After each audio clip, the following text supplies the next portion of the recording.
Hello everyone and welcome back to your massage video. My name's Abby and I am working with the model Fair today.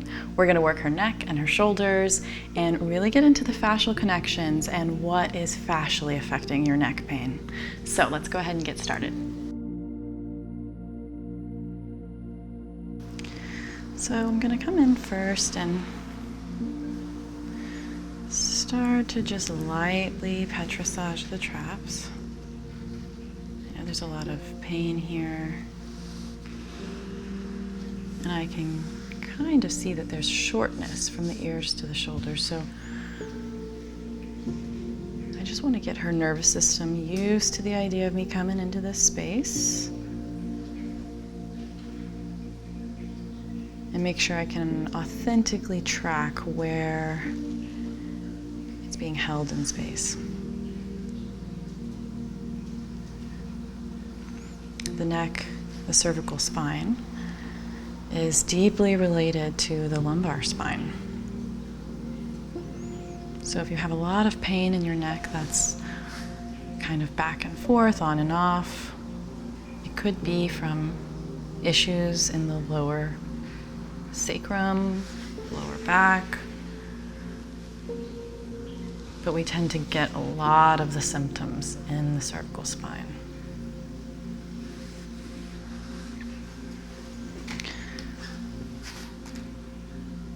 I'm just going to drag my fingers lightly up the back of her spine. I'm not so much pressing into her spine as much as I am trying to pull on basically a web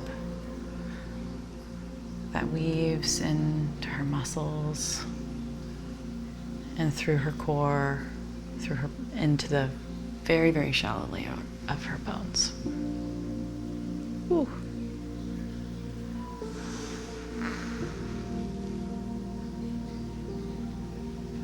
I like to remind people that your spine and your neck are like the only ones around a bunch of twos. 2 arms, 2 legs, 2 feet, and yet you have one neck.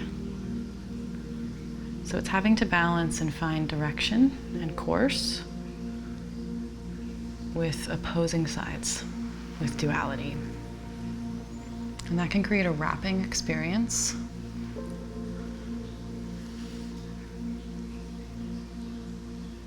So fascially, you can see we are kind of unwrapping or unraveling.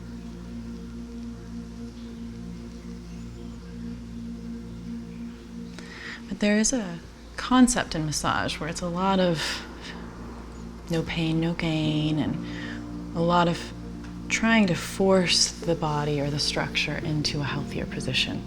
And it's not so much that that healthier position isn't healthier, it is. But if the fascia hasn't chosen and activated to be in that position, then you're working with coping mechanisms. And you're kind of working against the neurological structure of your body.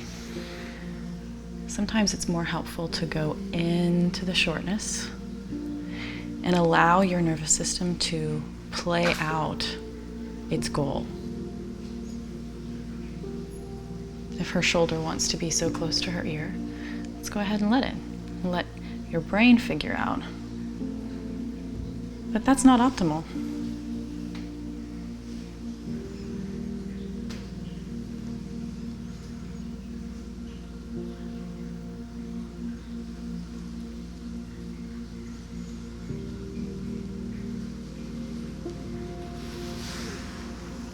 Because I like to prioritize the nervous system, when the body tenses, I tend to slow it down.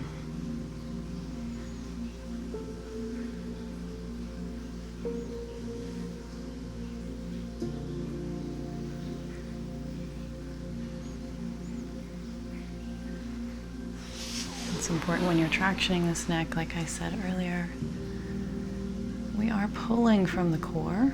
You may feel things like the psoas or traction all the way down the spine to the lumbar. So don't think you're just pulling the head. You are tractioning the whole thing.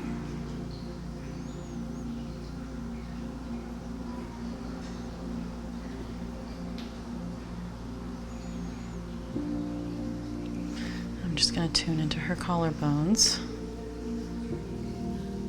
to see how their positioning is affecting her neck.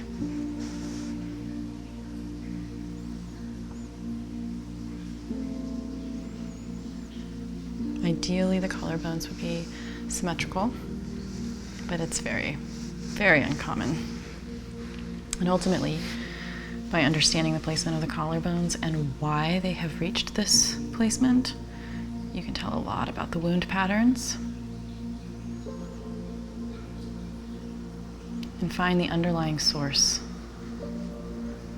of this pain.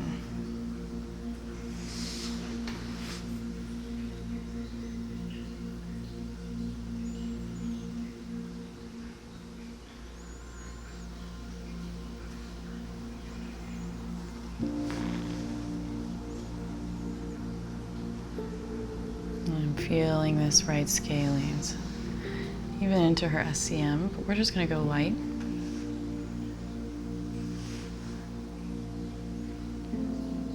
Neck work can be very intense. Alternatively, some people may ask you to go deeper than you're comfortable. It's up to you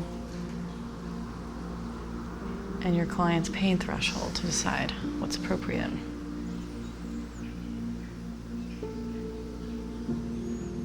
But I always like to think if there's resistance, if there's holding, less is more.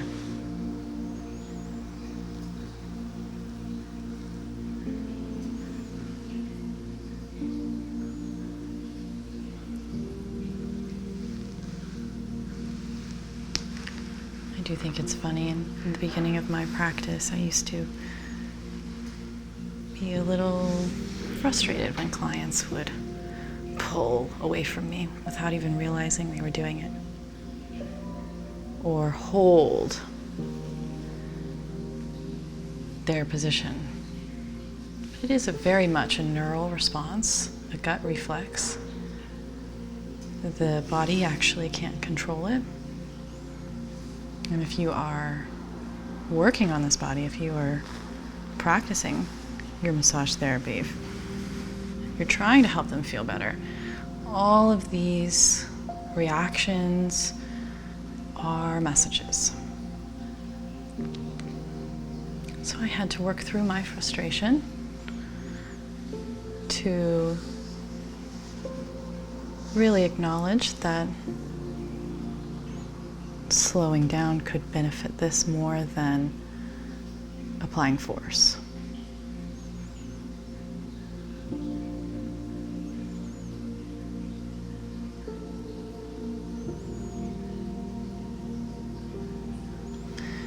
At the very essence of massage therapy and body work is trust. And a lot of us don't have a lot of trust with our bodies. Our bodies don't trust us, or we don't trust them. So it is my job to listen and acknowledge and attune to both. And see, now that right side is actually showing me it wants to lengthen, it wants to spiral, it wants to expand. It doesn't feel as dense. There's still tissue here, but there's more mobility, stability even. And so now I'm going to come to the opposing side.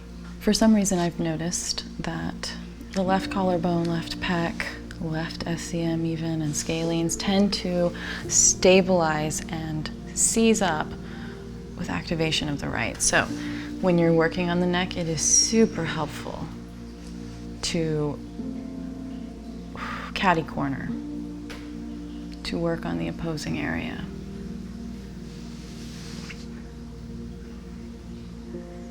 I told you the neck is an only one. So this is how we have two arms, two shoulders, navigate, connect, and support the one neck. They cross the midline.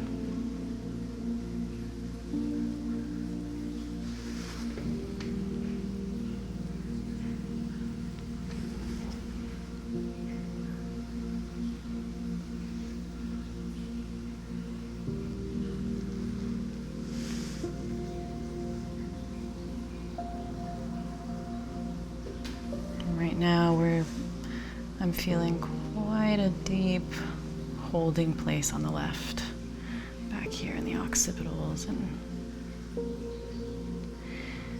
perhaps some erector or trapezius attachments. So I'm stabilizing the opposing side, but being pretty consistent with a little bit of pressure in that area.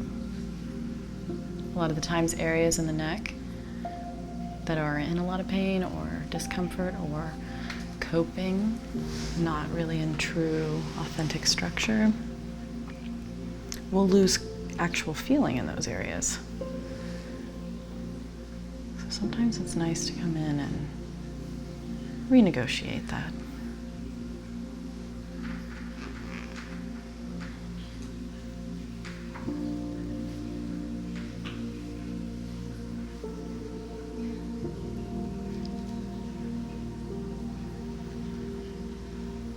It's really helpful if you're coming into these SEMs or scalenes, this really intense muscular part of the neck, to shorten the area that you're working on. Rotate the neck gently in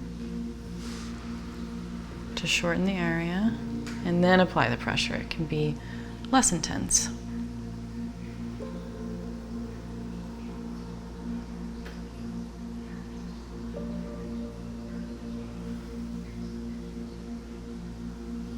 Still wanting me to shorten, so I'm going to encourage that rotation just a little bit, not a lot. It is a vulnerable position to rotate someone else's neck. Do it with care.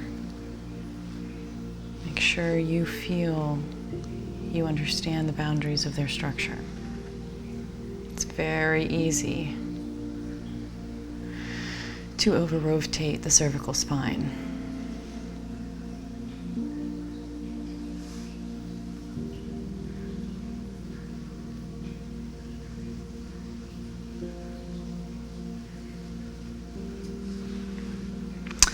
And at this time, I'd like to shout out to our patrons, Umair C, Jamie C, and Majid H.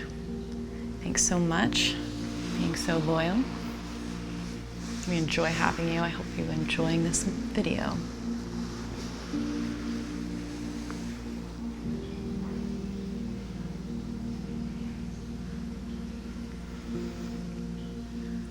So a lot of the times, because our society tends to sit in 90-degree angles and look at a computer or work looking down at a table, even on our phones or driving, our necks and the cervical spine will actually kind of protrude and jut forward on the axis. So this causes a lot of tension in the sternocleidomastoids and the scalenes, and in how you support your neck, because it's out of the midline.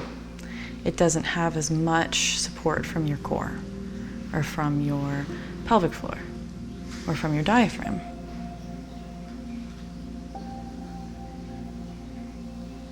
So when I'm working on that, and I realize that we have a bit of a postural curvature happening, kyphosis is what it's called, I start to pull from a little bit of a deeper space. I know that the kyphosis, the over-rounding of the upper body, is due to shortness in the lower body, like the lower pelvis, in the psoas, in the diaphragm, in the abdomen. So I'm going to ask Fair to breathe into her belly. Well done. As I provide a little bit of traction and let it go.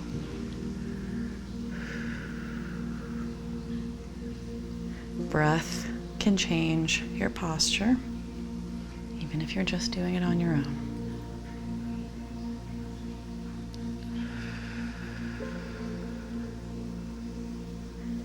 Already the traction as I pull on the lower base of her skull, I can feel deeper traction in her spine. And go ahead, relax for me.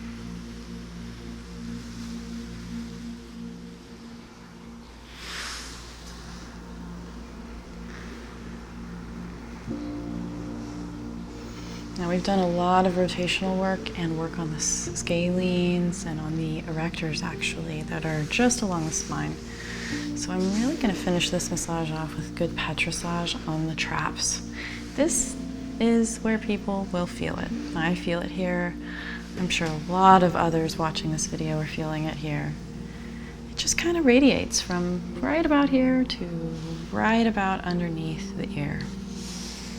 So it's always nice to come in and massage these areas. Give them some feedback.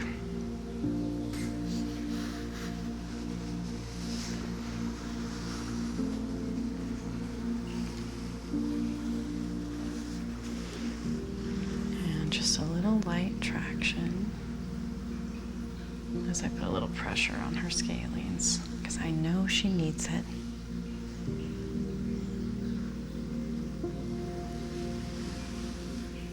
And this concludes our massage. All right, you guys, thanks so much for joining me on that video. I hope you enjoyed it. And if you did, please go and check out our Patreon page. There is content on there that we do not have here. So I hope to see you there. And if not, I will catch you on the next massage video. Have a good week.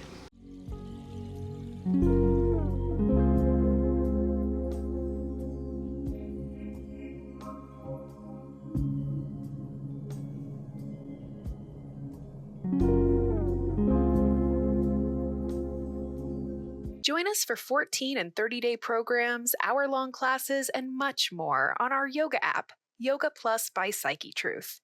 It's free to download and features a variety of wellness content, including yoga, fitness, Pilates, guided meditations, and interviews with dozens of wellness experts.